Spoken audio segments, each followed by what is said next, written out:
Raise the Bar, episode 3. Welcome back. It's Monday, August 12th. We're here in Austin. We're here at the lab. Dekel, the 167th best pro in the world. Thank you. And Ryan, who... What are you ranked? My contributing... I'm the third best bald man in pickleball. Okay. Wait, who's 1 and 2? AJ, Matt, Okay. and then me. Okay. But thank you for making that the highlight of all of our clips. It's no surprise. But I do have a surprise. Okay, I don't know what it is. I'm excited too. Ryan just came back from KC, apparently with a big surprise. Oh. Gotta rep the hats. Shout out Bow, shout out Ranchers. I remember seeing this on Bow. Yeah. That was hilarious. We have 2. Are you gonna wear this the whole episode? No, it's gonna get a little hot. But we're gonna rock this for the beginner. We're gonna beginner. Love it. Yeah, let's go. So back from KC. Yeah, how was KC for you?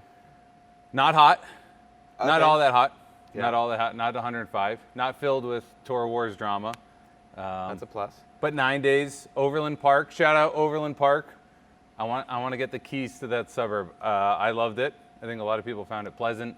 Good food, barbecue, good value, pleasant people, public parks with pickleball. Like, I don't know, a lot of people kind of shit on Kansas City or like, oh, I wouldn't want to be there for a week. But I was like, I feel like this is a pretty quality tour. You were there for how long? 9 days. 9 days. Too long. Too long? Had 3 jobs. But what were the jobs? So GM, of course, you covered that. GMing. Of the Ranchers. And then I had to play my semi-pro pickleball in the qualies. That was like, the price per point was very high. The price is the same for qualies and for main draw, right? Yeah, but if you don't play that many games or minute points. So shout out to all the Austin amateurs who know that term from back in the day. But price per point was very high. And then the last 3 or 4 days I was commentating on Championship Court, and thought that went well. Drew Felios, such a good booming voice, very professional. Were you with Drew for every... I was with Michelle Esquivel. We had a fun singles day together on center court, and then Drew was the other 2 days. So Drew always makes me feel a little insecure about broadcasting and commentary because he's got the voice. He really got the does have the voice. The pacing. Yeah. But it's good. I've done it with him a few times, so I didn't shoot myself in the foot there. I listened to some. I didn't watch a ton this weekend, but from what I listened, you sound great. It's always tough to understand what you should be talking about in terms of, is it super nuanced, is it technical, because is it like, oh, this is a casual person that's tuning into their favorite pickleball pro? Wide variety of of audience, or is it like the keyboard warriors in the Discord that are like tracking all off-court drama and want like juicy stuff? I don't know. But that went well, and didn't make it in the qualifiers, but regardless of that, it's fine. We get back to the grind. I'm embracing right side Ryan. We'll talk about that in another episode. But it was stacked. The qualifiers were stacked. I saw some good teams that usually you see on main draw and second and sometimes third round playing in qualies. Yeah, the men's side is deep and strong and very competitive, and the folks who made runs to the semifinal or final had to beat 5 really, really good teams. So anyways, the tour is stacked, especially on the men's side. It's good. It didn't used to be that way. I remember you used to just walk through until the quarters or the semifinals, and now every match is a grind. There's no more free matches, no more easy matches. You have to prepare and warm up very well for your first match, or you're out. If you have an off game, 30 minutes, it's a problem. Didn't used to be that way. You used to be able to kind of feel your way into the day. Yeah, warm up with the first match and second match, start to feel it, and then start getting into it. Well, I'm glad the highly compensated pros are finally putting in a full day's work. From my time there, a few roses. I mean, we're not going to do a full recap, but a few of the stars that stand out, kind of obviously if you watched and/or tracked it a little bit, but Kate Fahey got to the finals in singles. Right? We joke, but she still doesn't know what she's doing. I think she's still figuring out X's and O's and everything like that. But obviously tenacious, good mover. Yeah, she's still relatively new from this year, right? Yeah. Gabe Tardio, really deep run in singles. A lot of us were on this bottom backcourt, And it was, I said it was like the crispiest singles I've ever seen. Kind of just like putting the ball up and down with spin, on the move, with zip. It was wild. He took down QD, Chef Kwong. Q is. I don't think he missed great. one return off of Kwong's serve, and they went 3 games. Wow. It was really impressive, and then So I had a close one with Tyson, right? yeah, Gabe. I think he hit like 6 or 7 returns out in the 3 games, and like that was arguably the difference. Okay. But he was very close to taking down Tyson and getting to an insane. And Tyson has a very good serve, of course, and apparently they changed a rule this weekend. Am I right? That's what I was hearing. All you, me? D. Yeah. So I heard they changed. I saw Zane posted a X. tweet. Yeah. An X. An X. Is it not a tweet anymore though? No, it's X. He posted an X, I guess. Or a saying, post. Shared a post on X. Whatever. That the PPA is going back to the USA pickleball rules in terms of the serve. So no longer drop from your waist. You can toss. You still back to the 3 rules of hitting under the hitting down to up, under your wrist, and below your belly button / waist. So that is exciting for me. I'm very excited to go back to my old serve in all the events, not just in MLP. So I'm excited for that for next week. And Tyson seemed to have taken advantage of that as well during singles and during doubles. Serving from higher, serving harder and better, it seemed, along with a few other players. So, there's still no official word of what is. I can't believe you didn't get a text. You should have been the first person. Yeah, I found it out from X. So, yeah, we'll see. We'll see what happens with that. We'll keep you guys posted what the official statement is. Yeah. Just 2 other kind of roses / standouts. Mari Humberg, double podium, double bronze in women's and in singles. So, and good run in mixed. And a good run in mixed. Yeah. Wait, what they finish? They lose in quarters or 4th? I'm not. Don't test me. Don't test my brackets right now. It's been Anyway, a lot. Good run in mix as well. Very good. And I asked JW after his win if he was the only flick wizard, and I think Maria's on court warming up, and he kind of looked over and said, no, there are two flick wizards, 1 per gender. So Mari Humberg right now, the female flick wizard, but she's got it on point. I will say this is easier said than done. This comes from the commentary booth or the coaching sideline. There are so many women who are being caught off guard by the cross-court Mari flick. Yes. Like the left-siders are getting bodied and jammed when Mari has shown she is going to go cross-court. She has a variety of spots now, but she will go cross-court. So it's different spots cross-court, right?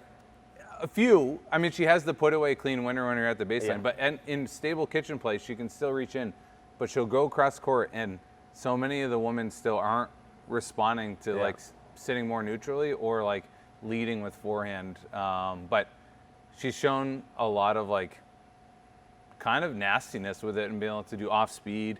Some She's ladies are letting guys it go. in that in mix as well. She played left with CJ Klinger, and she plays left with Zane and MLP sometimes. So you heard it here on Raise the Bar. Cross-court attacks are back. Amateurs, you should be relieved. And then the last one is Georgia Johnson. She got bronze as well. And silver in mix. Yeah, narrowly missed a gold and an upset in mix, but 5-game final. 5-game final. That was a doozy. First time in a while in mix. Real doozy. And honestly, great for ESPN too. Great for national TV. Yeah. To have something like that, super competitive, loud, energy, stuff like that. The only downside from KC, man, that venue is tight, and not a lot of practice courts, not a lot of space. I think there were only 7 courts for the pros to play their draws on, so any rain delay or any just natural sluggishness, like people's days were long and extended because they only had 4 permanent courts from the club, and then they added the 2 Grandstand championships. So it felt like a 2021, 2022 venue where you're making like a small mistake or it's not perfect, but in 2024 you got to know it's gonna. People are gonna have long ass days doing that. I guess so. You can't start all the pro matches at the same time, right? And they're still getting called everybody at the same time, right? I feel like feel like you should. Hey, the top half of the Yeah. bracket comes at 10. The bottom Like- comes at 11 or 12 because they're not connected anymore. Like They- hybrid progressive. Right. Yes. Yeah. Because they used to be connected because of the back draw and like Yeah. everybody in the back draw going to different spots, but Yeah. they're not anymore. So Tina and Colin played mixed together, and they got to the venue I think 8:30 or 9 on that day, and ended up playing their first match at 2. So they had a lot tough, of yeah. So but there were many examples like that, and it was just it's like, come on, we can't. There's been 80 tournaments. We got to figure it out. All right, PPA suggestion box. let's split the start times if we can't start everybody at the same time. Also, timeout. Time out? Yeah, timeout. What? We got to thank them. We got to thank you for all those that have tuned in, sent us a DM, subscribed, followed, left some comments. Really appreciate it. It's like we're finding our footing. Yeah. We're trying to make it casual, fun, but also actionable when it comes to training, technique. And anyways, it's been really fun to do it. And thank you for all the kind of support. For sure, yeah. Leave us comments, leave us questions. We would love to answer anything that you have to ask us, or tell us what we're doing well, what you want us to talk about. Everything, any criticism or good things are welcome. Yeah, constructive Is it? criticism. Okay. No, yeah. No, it's good. At least for me, don't tell Ryan It's some good. bad things. He's a little bit emotional and sensitive. So, yeah, as you see. Yeah. Okay. Um, But towards me, all good. And when we really get going, we're going to be shoving affiliate codes down your throat, raise the bar, But we got to earn that right. But anyways, that's all for me from Kansas City. Again, 9 days there. Shout out to Marriott Overland Park.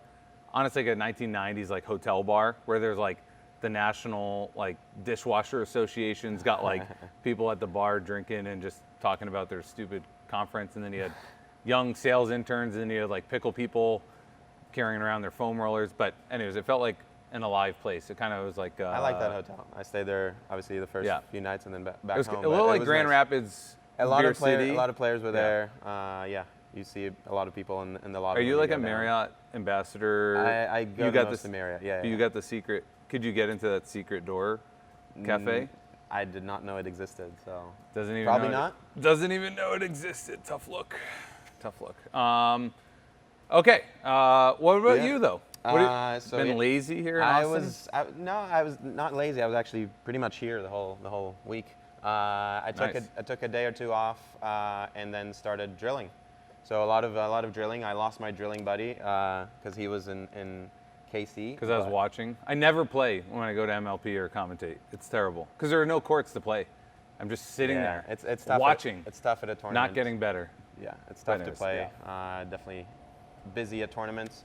But I was drilling here with Carlos and Etienne, and yeah, it was great. I felt like, so I'm playing with Hayden next week as we talked about, and huge age, and we discussed, and I'm probably gonna play more left. We might switch it around, of course, but the last few weeks I've been playing more right with James and MLP, so I've been focusing on drilling on the left more. So a bunch of attacks on the left, again countering and everything, doing mid-court and drops from the left.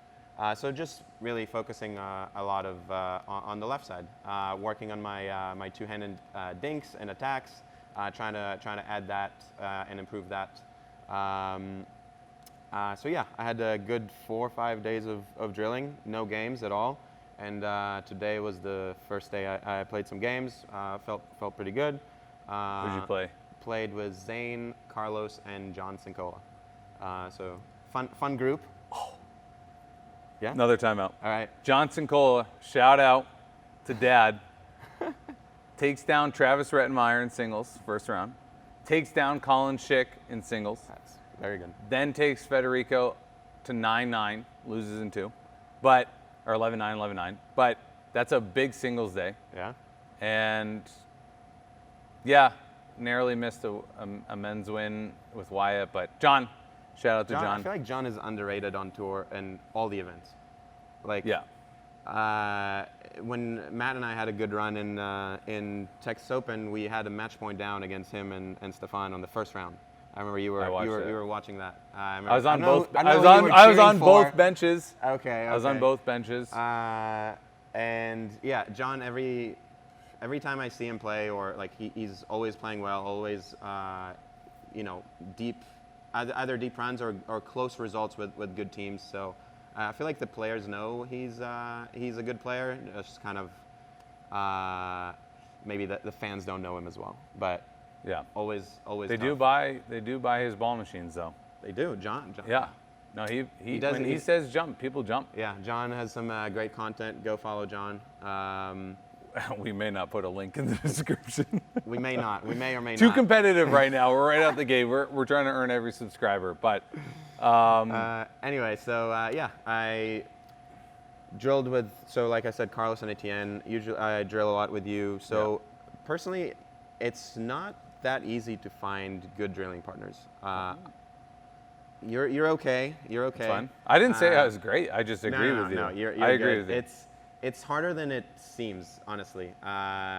It's hard to find good players that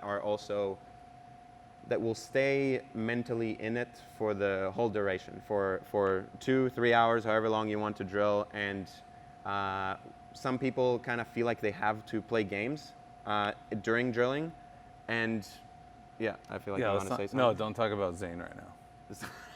Zane definitely likes games, but personally, I prefer not to play games while I drill. It's perfectly fine to do that, to play games if you feel like it helps to motivate you and get you more energy while you're drilling. Personally, I like to really focus on a certain shot and hit it over and over again, which is kind of boring and kind of boring for your partner sometimes, unless they're they're enjoying that kind of weirdly like me. But so it's not easy to find the perfect drill buddy. So I'm lucky to have a few guys that I drill with in Austin, and that are very focused and motivated, and it definitely helped my game a lot. Shout out to Vivian David, who I drilled with for like 3 years, I think, from Florida, and then moved to Texas. Pretty good. She's obviously very good, but also a very good drill buddy. Now lives a little bit further away, so less drilling with her. But we've got Ryan here, and Carlos. Decent stand-in to Vivian, but I'm not quite there yet. I love how her Who reveal. goes to the gym more, you or her? No, her for now, right now. But I love how her reveal for such a great, functionally fit build was so binary. Like, okay, wearing long sleeves, then it's like cut off tees, but it's still so quiet. There's no Instagram post. It's more just like if you're watching, you see it. So like I said, focus on my left side, and now back to playing games. So played some games today, some games tomorrow, and the next couple days also going to Tennessee. So we'll play their games for a couple days. So kind of went from drilling a lot to more games and kind of more execution now. 2 quick questions. One is, you didn't watch a lot. That's not a question. That's just a put down. But Christian and Hayden opted to stack on the serve. Christian on the right, and then Hayden was playing left, obviously, and then they didn't unwind the stack. So they kept Christian on the left. I like that. I like that, actually. So just something you guys could think about. And then 2 is Bristol, new location, first time in Tennessee, blah, blah, blah. Progressive or traditional? It's traditional. So it's the 1,000 events. So when are you going out? Which I'm going on Wednesday. Got it. Wednesday early-ish, and going to practice there in the afternoon. Nice. And practice on Thursday as well. How are you getting there? That's a lot of chatter in the pro lounge. Yeah, I'm flying through Atlanta, I want to say. So. But Atlanta to what? Oh, to I forget. Like it's so weird. It's There's TRI, like 3. It's like Tri-Cities Airport, something like that, right? That's Yeah. what it's called. So that's where I'm going. Got it. Yeah. Are you going there? No. I've been pickled out. I'm not going anywhere this month. Lab, drill, lab money, lab business, podcast. Boom. Okay. I want to plant the seed for a future topic. And that's like the lack of mentorship / coaching amongst like low and mid pro. Okay. Especially on the women's side. And my hot take is, after watching a lot of mixed up close and personal, there's so many talented and athletic full-time woman who, played in singles and obviously have the skills to move around the pickleball court, rip 2 hands in a row. It's like there just doesn't seem to be enough guidance on how to like mold them into a mixed player who's very effective. Like there are quite a few talents that I think are out there that could be top 20 or 25 mixed woman, pretty, I wouldn't say easily, but pretty straightforward. Okay. And I don't think there's enough of a forcing function amongst mid-level men who are only playing 1 or 2 tournaments to help like coach them. And obviously there's a little bit of an disincentive for the other woman to teach the woman who they could see in a draw. And so unless you're friends or hometown drill buddies, it's just not happening. And you just see like, hey, you're displaying such great touch and athleticism, and that's not to say you're going to be a top 10 woman right away at all. It's more just like in mixed, play this role, do it well, cross-court dink behind the line, the guy a little bit, and, slide and cover yourself with the 2-hander. Yeah.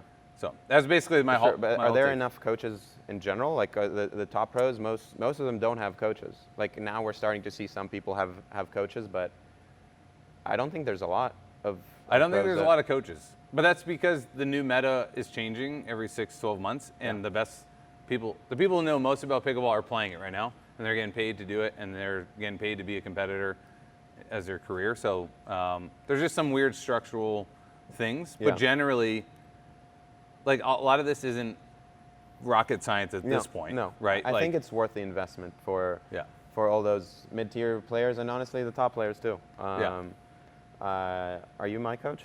No. Okay. Are you my mental coach? No. I'm your right side commentator. I'm your right side podcaster. Can you be my my coach and mental coach? No. I'm your 2025 right side playing partner. Just getting shut down here left and right. Anyways, special segment. We've got to go. Yes.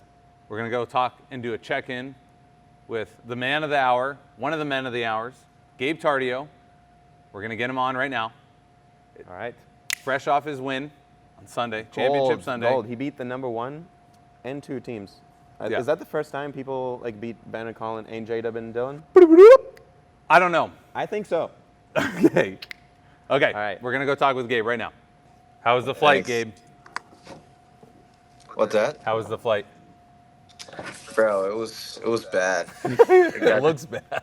You look It fresh. got delayed. Yeah, it got delayed, so I don't know. It was a long flight. Did you have a fun night last night? Not really. No? Why not? More pizza? Definitely more pizza. All right, good. Wait, that was hilarious. Yeah. But did you do anything? Did you go to any special meal or? Nah, so we finished playing. I literally went straight to the airport, and wait there for like 5 hours. Flew to Charlotte. I arrived like at 12 p.m. Went to sleep, and then flight again at 11 p.m. the next morning. A.m. Sorry. Oh, okay. Oh, damn, that stinks. And now you're back home, or are you in Bristol? Yeah. Oh. No, I'm home. Yeah. Got it. Okay. Well, congrats. Sweet. Yeah, congrats. Don't steal my line. Congrats. What What a run. What a run. Yeah. And I'm not talking about doubles, dude. I'm talking about singles. Yeah. It was a great tournament overall. I was a little surprised too. What is your approach to singles day? Because I remember Hayden was talking last week with Zane, and he was like, I like it and I'm getting good at it, but I ultimately use it as just getting better, staying fit. It's not like my event. Is that your approach, or can you do more like singles runs like this? Yeah, I don't really know what I think about singles yet. It's like sometimes I play good, sometimes I played horrible. But I don't know. It's definitely something I don't look forward. But it's fun when you're playing well. But yeah, I think I'm a little bit like Hayden. Like it's just I keep playing singles just to be active and in case especially for MLP now. I feel like singles it's important. Yeah, for sure. When you play poorly in singles, like what is it? Is it like ground strokes aren't firing, or is it like what kind of goes wrong when you like have a bad singles day? Yeah, I think it's just I think my game is just it's not really like passing shots. It's more like making angles and trying to come to the net and Yeah. cat and mouse and a little bit like that. So when the angles are not working, it's tough. Yeah, you cover the net really well. Like very very hard to pass. Yeah, thanks. Well, only sometimes. Only Again, sometimes it's when you have the energy to cover. yeah, yeah. I was telling Dekel, how many did Kwong earn any points on his serve against you, or no? Yeah, he did couple. Yeah, I mean, But he's In got three he's games, got dude. In three yeah. games, he's got like a top 2 serve. Yeah, he's got a really good yeah. serve. Yeah, no, I feel like, you know, especially against Kwong, if you're not returning 100%, he's going to pass you every time. That guy, he can paint lines. Yeah, That guy's fucking good, yeah. yeah. It's insane. It's insane how he goes for the same drive, same serve, regardless of any good. situation. It's just he just red lines it the whole time. It's wild. Yeah, no. Yeah, he's good. Uh, it was a great win. I don't know how I did it. What happened in the Tyson match? I think I was definitely a little tired. Uh, but I mean, Tyson's tough. I mean, he got to the finals. He beat Yeah. Fed. I think he's a tough opponent. I think the main thing it's just like couldn't find a way to return his serve. Also, like we were playing on GS2, I think, and there's one side where like there's not Yeah. much space, so Yeah. it was tough. This What? guy would have been throwing a fit. He would Was it have clever? opened a Twitter Bro. account to like complain about the Me? No, never. dude. It was like amateurs, like 4-0s were gonna have to deal with the same thing of like both courts were back to each other and everyone was sticking their butt in leg like on the net. yeah, it was- yeah. I don't think he would complain. He would be complaining. That's like It's the actually best probably good court for me. him. I'd be like, hey, let's Yeah, for his let's get serve. it, less Yeah. room. yeah. It would be impossible to return Dekel's serve in that court. We scrimmaged DC in Atlanta, and him and James beat Christian and Kwong or No, it was Pablo. Pablo. Yeah, Christian and Pablo. Remember Pablo? Pablo and I had a good hangout watching Gabe and Fed. But anyways, they beat us like 25-12 twice because they were going for the high serve, and then Yeah. we had bad baselines, and it was Yeah, like it was tight, and we were like just happy that the old serve is back and just ripping. It was fun. I was like, this is great practice for both of you guys. Like, Yeah. there's not one 5th or 7th, but it's Working okay. on our serves. Yeah, it was stupid. Yeah, Tyson was a close one. And then tell us, obviously, men's doubles. You guys get the gold. What's Federico like as a partner? Because this is your first tournament together, right? Yeah, no, he's Yeah. great. He's great. I think actually like I hope he doesn't see this, but actually he played a lot better than I expected. Um, he like I was impressed. Like he did not miss a ball. Like I don't think he missed a dink all day. And then he was very dialed on his drops and just a great partner. Like I remember him. He was reminding me all the time, like on the final, like he was telling me in Spanish, "Falta mucho," which is like we still have like a lot of work to do. Every time, like we would, when we won the first set or the first game Yeah. and the second game, he would like keep reminding me like, "Come on, it's not over." Like Nice. Yeah, still a long way. He seems like one of those players who are just like always solid, always like very very low floor. High and- floor. Sorry, my bad. Yeah, I, very, I, very hope, high floor. I hope he doesn't see this. Very high Yeah. floor. Sorry, Fed. And very very strong mentally. Always fighting. You really have to beat him. He's not gonna give you any match. Yeah, no, he's a great competitor. He Yeah. really is. I think, and I was wrong on Fed. I think like 6 months ago, if you asked me, I was like, I think he's kind of hit his ceiling in terms of being the good competitor and super steady and smart. But you just didn't see many different things. Like he was going to get in, he was going to dink, and like make smart shots, but I honestly thought he was like reaching his ceiling, and I think he's completely busted that idea out, because he's his hands. I thought his hands against Dylan and J-Dub were great. Yeah. Like, Yeah, I know. dude, like Super you solid. would get it started, and he would like be there in the middle for 2 or 3 exchanges. He had some like crazy resets down by his like waist, when Dylan's like Yeah. finishing. Like, the hands are there. He's got the backhand roll now. Like, Yeah. he's causing a lot of trouble. So like he's so steady.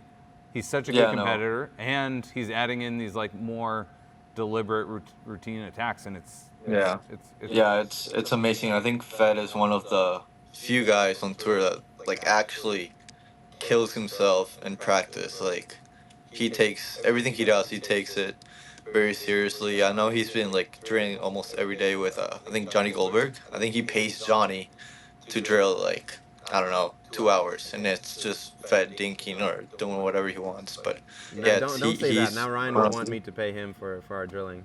I mean, You should. You should. yeah, the I'll pay you, Ryan. YOLA Come bill, the YOLA bill is about to get started. But you can see it. It's he's one of the few where you can clearly see like new things coming into the game while keeping the floor and the decision making like super high, and it's like it's really impressive. What can you outline a little bit about your strategy against J-Dub Dylan? I mean, Dekel didn't watch, so I have some guesses as to what it was, but it was a well played like clean 3 gamer. It was kind of incredible. Yeah, I feel like we didn't have only one strategy. We would like adjust, depending on the scenario. But it was at the beginning I was telling Fed that we should, I think target Dylan a little more. We don't want J-Dub to be like what's the word? I don't know. Like, when J-Dub is on, it's just you lose. Like, his hands are on point. You can't even attack him. He like gets he was playing like he plays bailout. Like, his resets are insane. So we freeze were him- trying to freeze him aim. Like out. the backhand like flick cross Yeah. court like Yeah, like- no. Yeah, and then like he has the best flick on tour, so we Yeah. definitely didn't want to play with a lot to J-Dub. And then we were just actually practicing me going cross to Dylan, because I feel like Dylan he attacks very well, but it's only few spots. So we were kind of like baiting Dylan to attack Fed, and we knew once we shut down a couple attacks, he wouldn't do it again. So yeah, I mean, just moving the ball around, waiting for them to attack, and waiting for me to poke the middle, and you know, eventually hit a flick or like something. Yeah. No, I'd seen you do a few reach in. I mean, both J-Dub and Dylan got attacked like high, and they couldn't defend it well because it's obviously very hard to do. But you were reaching in, doing like backhand attacks from the right, catching Dylan off guard. I mean, you and Dylan are probably like competing for the right siders that stand in the middle the most. Like you and Fed were like 2 feet apart, like in the middle. Yeah. It was like clogged the middle. It's Yeah, insane. Kind of changing the way people view the right-siders, right? More aggressive, taking more court, leaning in more, and not just being defensive. Yeah, for sure. Yeah, I think, like playing the right side, I think I said this in the interview, it's just by having like your forehand, like wide, it's so much opportunity to attack and be aggressive. Because I feel like, I don't know if is it just me, or like, I feel like I can do so much more with my forehand than with my backhand. So yeah, I think that's the way you should be playing the right side. It's just so much opportunity to be aggressive. What happens if someone's not as long as you or Dekel, Gabe? Like, do you think they Hayden, should? for example. Yeah. Yeah, I don't think. Hayden's I think still it looks definitely pretty matters, aggressive, right? but I don't think it matters that much. Like, you can see Hayden. He's basically doing the same thing. Yeah. Like, he's very deceptive. He's like pinching the middle and hitting good flicks. Yeah. Or even Dylan. I mean, Dylan's Yeah, yeah. not he's not short, but Yeah. he's not the Yeah, tallest. And he squeezes middle hard and leans in, takes a lot of balls. So Yeah. yeah, for sure. Two other things stuck out about that match. One is you guys were like pretty aggressively dinking. Like when you did give J-Dub a ball, like Federico's doing some forehand rolls outside, or was doing the two-e a little bit, or you to Dylan. Like you guys were pushing him off the line quite a bit. It wasn't the like boring men's dinks that were just like landing a foot and a half in the kitchen and like boo-doo, boo-doo. It was like you guys were really working it everywhere. Yeah, I mean, those guys are way too good to Yeah. just miss a like traditional dink. So definitely it was kind of like on the plan to be aggressive with the dinks, especially because we saw Jada at the beginning not really like fleeking Yeah. doubles that maybe he could have. Like he was one or two steps behind the Yeah. line. So yeah, I told Fed to like start dinking a little more aggressive.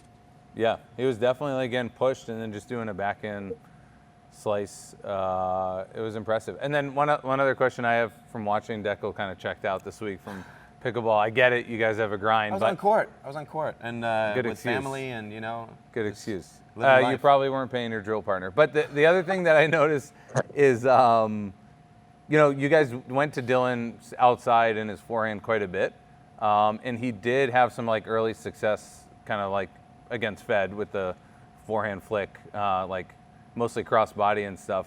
And it seemed like Fed shut it down. But like, how do you guys have the confidence to continue to go back to Dylan and give him a potential like forehand flick attack?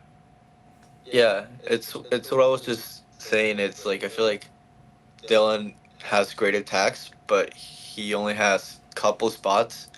So it was working at first. So I was telling Fed to sit a little bit more forehand because all the attacks were going cross. And once Fed, shut down couple, I think Dylan stopped doing it. Yeah. We knew like, this is the way to beat them. It's working now, but eventually, Yeah. it will. We gotta like shut it down, and we will be good. Yeah. Yeah, and I think you guys beat Ben and Colin in the semis, and in the finals, J-Dub and Dylan. So number 1 and 2 teams. I think that's the first time somebody has done that. And obviously you played the right and playing it differently. And a lot of people saying you're obviously one of the best right side players. I remember you texted me a while ago that you're focusing on the right. So why did you like decide to focus more on the right side? Because at the time I thought like you were playing well both on the right and left. Yeah, I think I started just practicing on the right side a little more because there was a chance that I would be playing with Jada. He obviously he's been doing well with Dylan, so They've been doing okay, yeah. so Yeah. But no, why would he change? But yeah, I think there was like a slightly opportunity that I was gonna play with Jada, so I started practicing a little bit more on the right, and then also because like I felt like there were so many like guys that were like super good at the left side. So if I got good at the right, I'll be able to, get better partners and stuff like that. So yeah. That's true. I think that was a very smart move. Regardless of your like skill set, let's say if you're, if they're even on the right or left, there's definitely more left side players. Definitely more left side players that are looking for a good right side player to play with. So yeah, and obviously you said you have more offense on your forehand, and we can see that. So it also suits your game better. So that's awesome. Yeah. You and Fed beat Ben and Colin, and you'd beat Ben twice, which is kind of like, wow, Gabe has his best days against Ben, but can he do it against J-Dub? You do that. But did you and Fed have a different game plan against Ben and Colin than like you and Andre? Obviously, they're not the same exact player, but they're more similar than not. But is there anything that this go around was a bit different? Yeah, not really, to be honest. I think you know the game plan. It's every time I play Ben and Colin, it's just to be as aggressive as we can. You know, try to move the things around. Don't let Ben control the point. But yeah, I don't think it was the same strategy. Yeah. Like, doesn't matter who I play with. I think my game plan is gonna be aggressive, try to move the things around. Um, lob couple times. I think that definitely works against them. And yeah, just do a bunch of random stuff and hopefully it works. Create chaos, not Yeah. not Yeah, let their algorithm exactly. dictate play. Yeah, And you are playing with Fed again next week, correct? yeah, and we play them again in quarters. Oh wow, okay. Wow. Yeah, That'll be interesting for sure. And yeah. you guys played Andre and Matt, right? No, who did you play in the quarters? This tournament, Yeah. Kansas. Yeah, we have a tough draw. We played Matt and Yeah. Andre quarters, Ben and Colin semis, and Yeah. then J Dylan finals. It felt like Andre was a little off on drops and getting in, like he's usually kind of He money. was. Yeah. Yeah, But yeah. but otherwise, like they played fine or well, and you guys just kind of like crushed them. And like there was probably like 8 clippable hands exchanged and like reset points. It was absolute bananas on grandstand. Yeah, no, it was a great match, but definitely Andre did not play his best, so we got a little lucky there. But yeah, Yeah. Uh, yeah. And do you have more with Fed besides the next one? Is it like, are you gonna keep playing together? yeah. So we had Kansas. We're playing Bristol, so it's the next tournament, and then we also have Milwaukee, Okay. I think, and then that's it for this year. And then I think I have Riley for Vegas, and then it's Andre. Okay. All tournaments. Yeah, Okay. Wow. Nice. Good partners. yeah. Damn. One last question for me. Yeah. You Go got for any it. more? Go for it. All right, Gabe, you can ask us questions. But Yeah. Gabe, is there another shot that you're working on now that you don't quite feel confident pulling out in a quarters or semis, but you're working on in rec or drilling? There's a couple actually. I think, like I think my game it's very complete, but I don't think like for example my forehand speed ups. I think I could do like so much better. I got a lot of work to do. I think it's not as consistent as it could be. Uh, I'm trying to like I'm working on different spots. And then I'm working a lot on my dinks. I think my dinks could be a lot more aggressive. I think I can move the my dinks around, like I can move my dinks around Yeah. well, but they're not like necessarily um aggressive or like that good. Yeah. So definitely those two things. The impression I get really quick about the South Florida crew is like you guys just play rec. Right. So I was gonna ask, Okay, like, yeah. so how do you work on those speed ups? For example, on the right, like, what do you like use a ball machine? Does somebody feed you balls? Do you just like go straight up with a friend, with J-Dub or whoever? Yeah, so I train. So basically my schedule is when I'm home it's in the mornings. I usually practice with Julie. Well, Julie's kind of like the coach. She tell us what to do, and it's Jada, Georgia, Amelia, and me, and we just drill for like 2 hours. We basically do whatever Julie told us. It's a little bit of everything. We do drops, uh, Yeah. serves, a little bit of everything. So it's 2 hours in the morning that is just drilling, no rec, and then if we want, we play rec in the afternoon for hour and a half or whatever. But yeah, I've been drilling. I've been drilling a lot lately. Okay. And like on those speed ups. So you said like you're working on. Is it like down the line with a friend, or how do you like specifically do that, or just in games trying different things?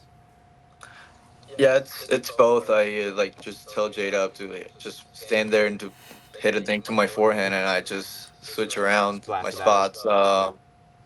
Yeah, and then also in games, you gotta Right. like try to apply it.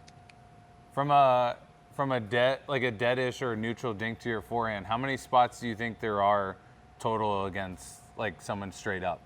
Is it like if you were perfect, you would have 6 spots, or is it like there's like 3 that you really ideally want? Uh, so I work on 4. It's the straight down the line that it's kind of like fast but low. Straight down the line that it's kind of like Loopy.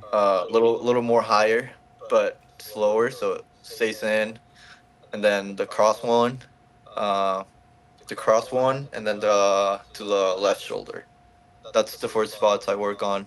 Uh, Sometimes I work on going just cross court on, like, let's say Dylan's left Yeah. side, Hmm.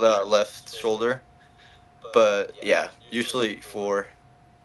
I think like the court is really small, so there's not like many Yeah. spots. Yeah. Yeah. But Yeah. but the combos are infinite. When you speed up line generally, are you looking for the counter and the follow up to be a forehand or a backhand? That's something that you've obviously. Dekel likes to jump and move around like a wild man sometimes, but are you like forehand, or are you like forehand slide backhand and leaving like a little bit middle? I think it's usually backhand for me, Yeah. but I think it depends where do you speed up. So if you're like in the middle of a court and you're going like to like your opponent's backhand, you have to sit forehand, Yeah. right? Yeah. Um, but yeah, usually like when you're like um, on the side, you hit you hold I hold backhand, and then my partner should be covering middle. So Yeah. I kind of like slide when I speed up. I slide to my backhand. Awesome. Guess Yeah. you're doing it right. Thank you. Gabe, we need you to come to the lab. Just drill. You and Dekel just drilling. Heads I'm up. in. All day. Heads I'm up. in. Heads up games. I need some drilling. Yeah. We all do. No, but again, congrats, Gabe. That really awesome result. First gold, I believe, right?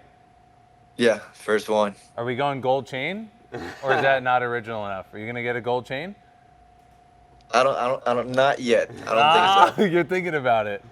I'm thinking about it, but no, I don't think I'm rich enough. Yeah.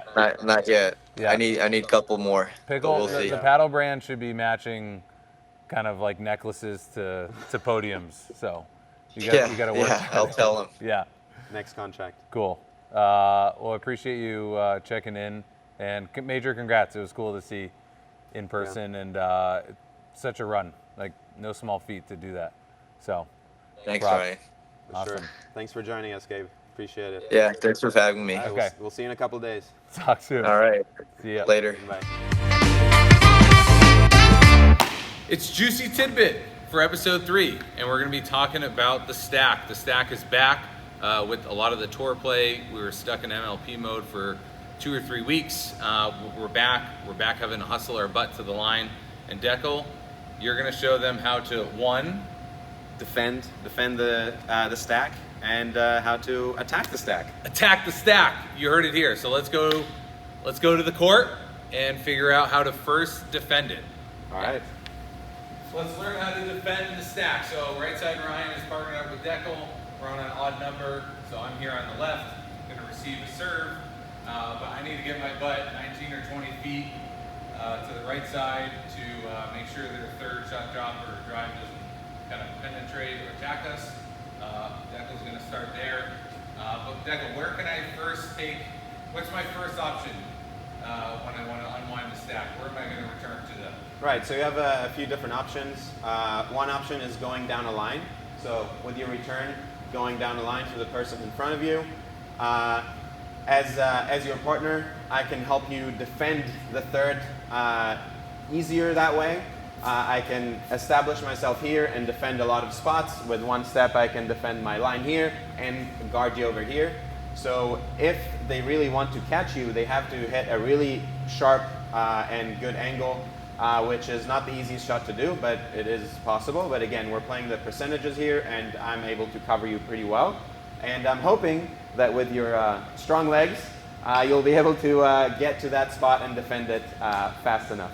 Yeah, and just taking a look at this very pragmatically, if it's even if I hit a short return here, Yeah. it's very hard to get that up and over the net and kind of attack me at my feet, or definitely to my right. It's probably going out. For sure. And if it's back, then it's sufficiently a deep return, and that's good. And they have to hit a cross-court attack, which is even longer. Shout out Pythag theorem. But yeah, so. But where's the other spot? You know, so I can certainly go down the line. Right. I'm trying to unwind, but what's the second spot? Another spot is going cross-court to our opponent's backhand. So let's say we're playing against righties, which we usually are, going cross-court deep to their backhand, which is not, usually people don't drive as well from that shot or drop as well. So that is a very good option and one of my favorites, honestly, because I feel like I can still protect my partner very well when he's running in, because just standing here, I'm covering most of the angles. If they're going to drive like behind me, I can still get there in time because it's a cross-court shot and I have a little bit more time. If they're dropping behind me, again, I have time to do this, and I'm protecting Ryan pretty well, probably up until here. There's a very small window that they can go to, and again, it will be with their backhand that hopefully is not their strong shot. And again, Ryan, fast guy, right? Strong legs, hopefully gets there in time to defend it. Another option that you have, though, is oh, okay. Another option is hitting kind of a loftier return. So not necessarily going through your shot, but maybe with kind of a floaty slice, or just in general higher above the net, so you have more time to get to your position. Got it. Understood? Yeah. Let's go drill it. Okay, let's do it. Let's do it.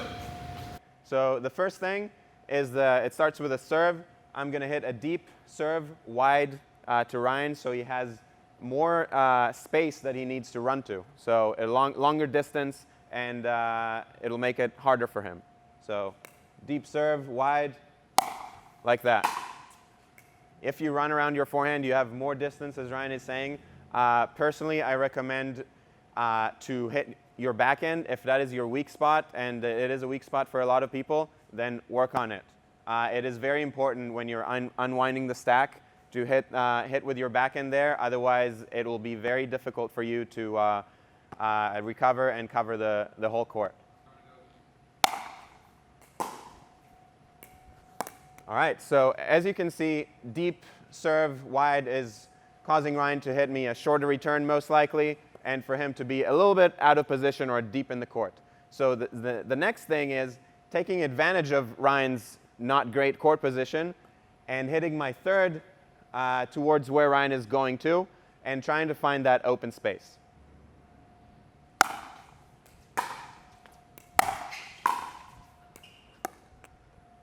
All right, we'll do that again, but as you can see, Ryan is really stretching on the move. I'm trying to take advantage of it.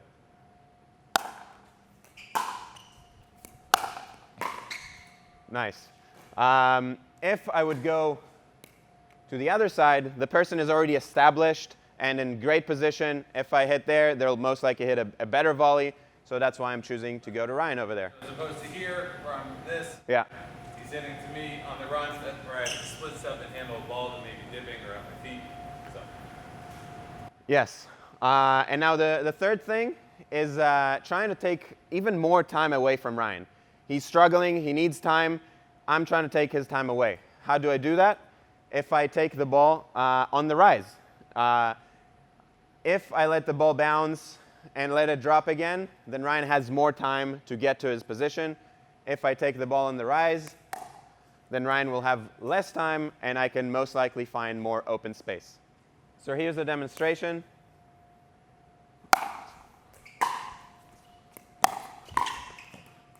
Nice. So as you can see, I took the ball on the rise and took Ryan's time away, and got the ball to be low below the net when he's getting it, and then I'm in a good position. Even if it gets that ball over the net, I'm all over it and can be aggressive. So 3 ways to attack the stack hit a serve out wide and deep, hit the returning person, target them, and 3, take the ball quicker and on the rise. Don't give them even more time to get settled at the net. For sure, yes. And as you could see from my last shot, you don't necessarily have to hit your third shot deep. Ryan, if I hit the ball deep, it means it's higher too, so he's able to hit it higher above the net. But if I take his time away and hit it short, he will need to hit the ball below the net and hit it up, and then we are as a team in a better position. So again, I'm going to hit the ball deep to Ryan's backhand, take the ball on the rise, and hit the ball to the open space, but more like shorter, kind of a hybrid between a drive and a drop, so it's more difficult for Ryan.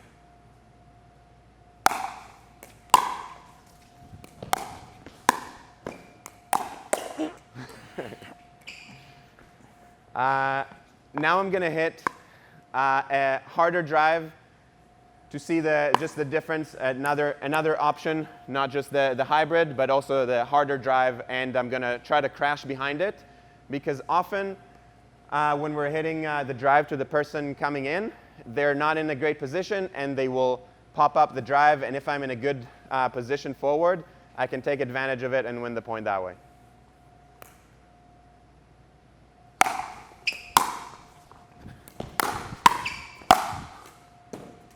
Just like that. Was that juicy enough? That backhand was juicy. Thanks for the setup. Yeah, juicy tidbit. Thank you for tuning in. Catch you guys next week. Yeah, we'll be here next week.